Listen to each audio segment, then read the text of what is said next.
Hello friends, welcome to our channel. अभी मैं just आया हूँ पटना में। यहाँ पे देखते हैं कि स्टूडेंट्स किस टाइप से तैयारी कर रहे हैं।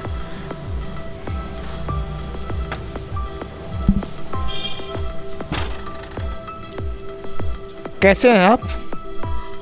अच्छे हैं। अच्छा, चलिए पहले मैं यहाँ बैठ जाता हूँ, उसके बाद आपसे अच्छे से बात करते हैं। किस चीज़ की तैयारी कर रहे हैं आप? मैं तो आरआरबी एनटीपीसी का तैयारी कर रहा हूँ। अच्छा, थोड़ा सामने आ जाइएगा थोड़ा। आप किस चीज़ की कर रहे हैं तैयारी?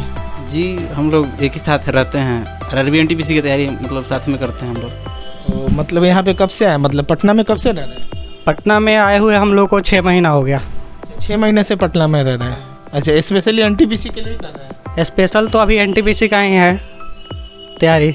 अभी एनटीपीसी का ही चल रहा है अच्छा, प्रिपरेशन। आप लोग ऐसे गांव कहाँ पड़ेगा? कहाँ से आप लोग आए हुए हैं? हम लोग सिवान डिस्ट्रिक्ट से आते हैं। अच्छा, आपका घर कहाँ है? ये सिवानी डिस्ट्रिक्ट पड़ेगा मेरा भी। अच्छा, आप लोग भी सिवान से ही आए हुए हैं।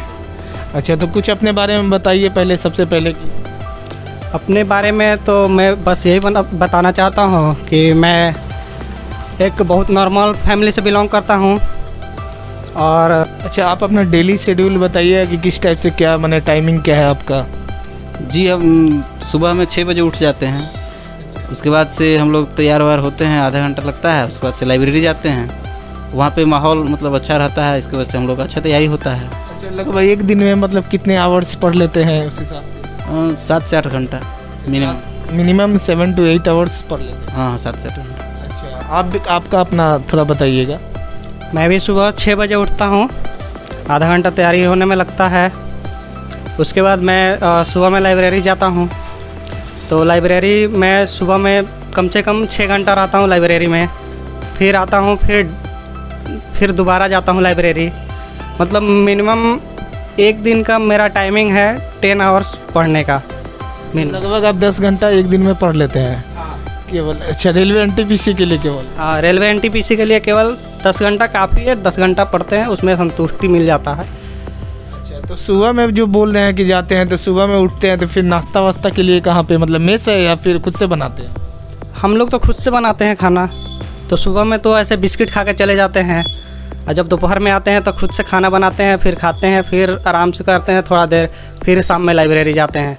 फिर रात में आते हैं तो फिर अपना से बनाना, क्योंकि यहाँ बाहर का कॉस्ट बहुत ज़्यादा है। एक नॉर्मल स्टूडेंट यहाँ का कॉस्ट नहीं झेल पाएगा बाहर।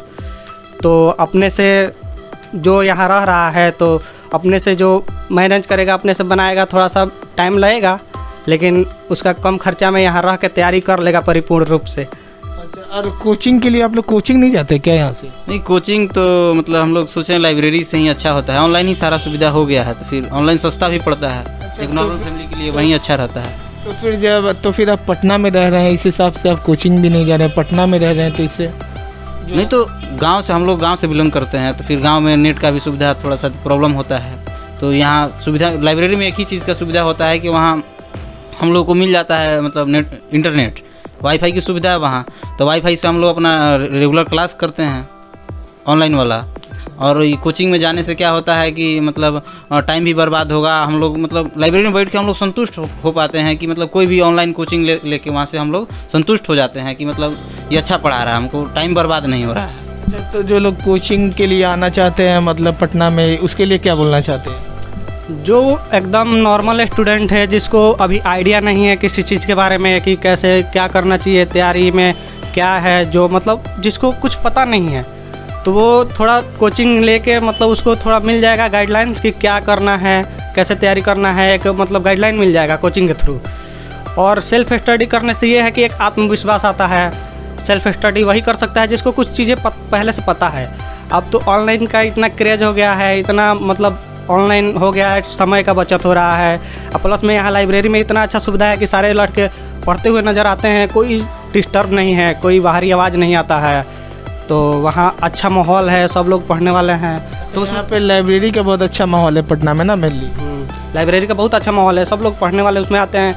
ऐसे क्लास में होता है कि हंसी मजाक ये सारा चीज़ चलते रहता है, तो थोड़ा सा डिस्टर्बेंस होता है जो लड़का अगर सीरियस होकर पढ़ना चाहता है। तो ऐसे लाइब्रेरी में है कि अपना वो पढ़ रहा है, जितना उसको समय लाइब्रेरी में देगा उतना समय वो खुद पढ़ लेगा।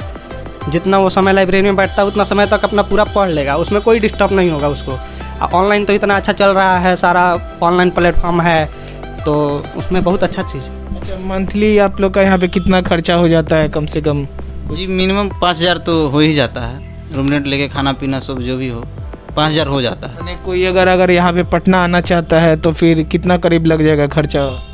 5,000 काफ़ी है यहाँ पटना के लिए। 5,000 आराम से 5,000 में स्टे कर लेगा, रह लेगा 5,000 में। मैंने 5,000 में कंप्लीट सब कुछ हो जाएगा ना? मंथली का 5,000 में कंप्लीट हो जाएगा। अच्छा, यहाँ पे ये सब जो क्या मैप लगा हुआ है ना, मैप लगा हुआ है, ये सारा चीज़ थोड़ा मैप पे फोकस कर दीजिएगा, दिखा दीजिएगा। ये भारत का मैप है ना? अब थोड़ा मैप के बारे में बता दीजिए। वो इंडिया का मैप है, वो बिहार का आपका मैप है, पूरा बिहार के बारे में है। फिर ये आपका ये है आपका वर्ल्ड का मैप है।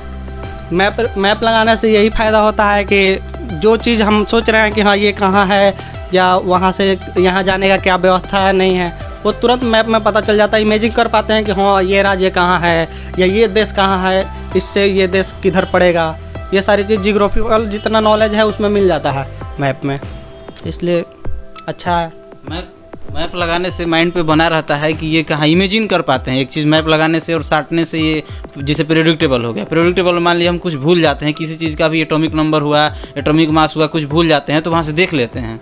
बस इस मेनली यही फ़ायदा होता है, इमेजिन कर पाते। मान लीजिए ये वर्ल्ड का है मैप, तो यहाँ से मतलब कुछ भी कोई भी देश पता करना हो तो वहाँ देखते हैं हम कि मतलब ये यहाँ है, इस देश से ये सटा हुआ इस देश है, ये सटा हुआ देश है, पड़ोसी देश ये है, इसकी वजह से पता चलता है मैप से। मतलब मैप से कोऑर्डिनेट करके याद करने में सुविधा हाँ, याद करने में सुविधा होता है मेनली।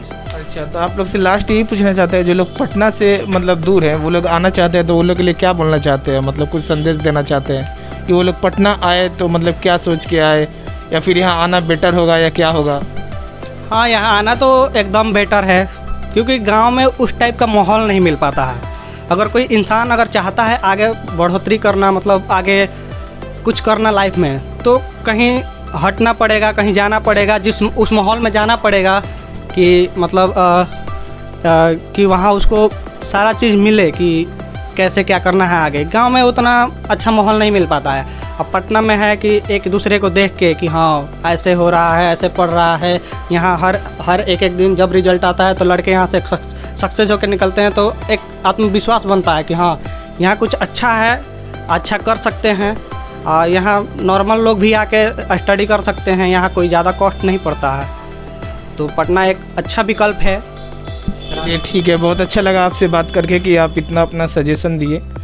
और यहाँ पे थे हम लोग, पटना में आए हुए थे। ठीक है, अगर अगले वीडियो में हम लोग मिलेंगे, देखते हैं कि ये लोग किस चीज़ की तैयारी कर रहे हैं। बुक रिलेटेड बात करेंगे कि एनटीपीसी के लिए कौन कौन से बुक फॉलो करना चाहिए, उसके रिलेटेड बात करेंगे। ठीक है, तो यहीं पे इसी वीडियो को रखते हैं, मिलते हैं अगले वीडियो में। धन्यवाद।